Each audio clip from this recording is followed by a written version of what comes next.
کبھی آپ نے سوچا ہے کہ کچھ راستے ہمارے لیے کیوں بند ہو جاتے ہیں؟ کبھی کبھی دعا کرتے رہتے ہیں مگر جواب نہیں آتا، آخر کیوں؟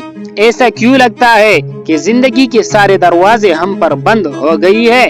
کیا ہوا کہ قسمت ہم سے ناراض ہے، یا یہ بند دروازے بھی دراصل اللہ کی رحمت ہے؟ کبھی کبھی ہم ایک راستہ چاہتے ہیں اور اللہ وہی راستہ بند کر دیتا ہے۔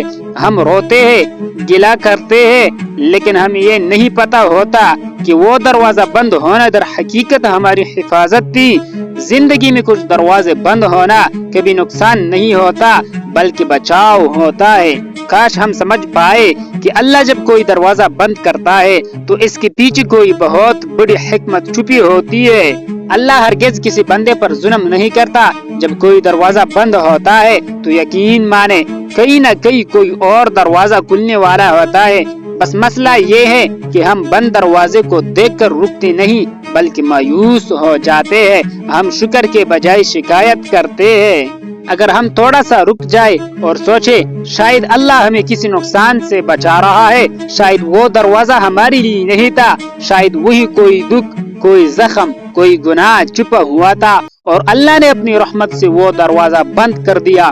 یاد رکھے اللہ کبھی بھی نعمت چھین کر نقصان نہیں دیتا، وہ ہمیشہ آزمائش دے کر سکون عطا کرتا ہے۔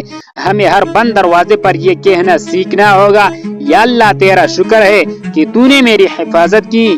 کئی بار جو دروازہ بند ہوتا ہے وہی ہمیں کسی بڑے عذاب سے بچا لیتا ہے۔ کبھی کبھی اللہ بند دروازے کے ذریعے ہمیں ایک نئی سمت دکھاتا ہے، ایک نئی زندگی، ایک نیا مقصد، ایک نیا یقین۔ اگر آج کوئی موقع، کوئی رشتہ یا کوئی خواہش پوری نہیں ہو رہی تو رو مت، ہو سکتا ہے وہ تمہاری لیے نہیں تھی بلکہ تمہاری دعاؤں سے بہتر کچھ تمہارے لیے لکھا گیا ہو۔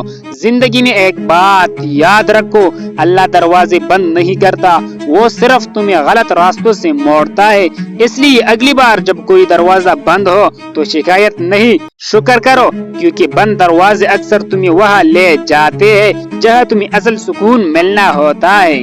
آخر میں کہو، یا اللہ میں ان بند دروازوں کا بھی شکر ادا کرتا ہوں، کیونکہ میں جانتا ہوں جو کچھ تو نے میرے لیے چنا ہے وہی میرے حق میں بہتر ہے۔ سبحان اللہ۔